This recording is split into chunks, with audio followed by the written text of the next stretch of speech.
Bueno, Paquero, dis-nos més o menys perquè la gent tinga interès de vindre, què li recomanes?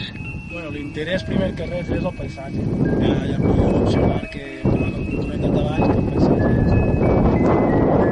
és de les comarques més boniques que n'hi ha per si el que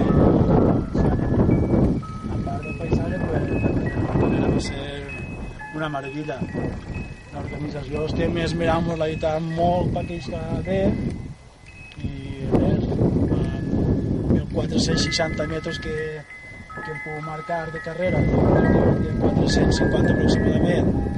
Les pendents les acabeu de veure, 43% màxim i un 30 de mitjana. Va ser una carrera molt xula, molt bonica.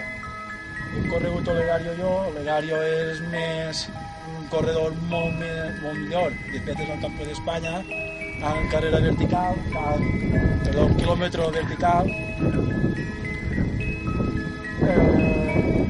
Jo soc, com jo dic, de segona divisió i hem fet una comparativa per la gent que estarà davant i la gent que pugui estar com mig o més enrere. Els dos tipus de corredors deixaran la carrera bonica, bona de ver i que la veritat aneu a disfrutar molt.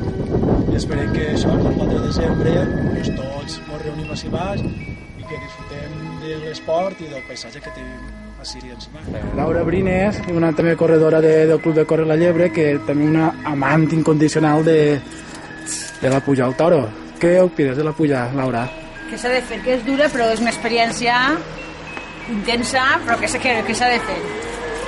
Que animo a tota la gent que vinga a disfrutar-la, que les vistes són impressionants. I ja està, vale?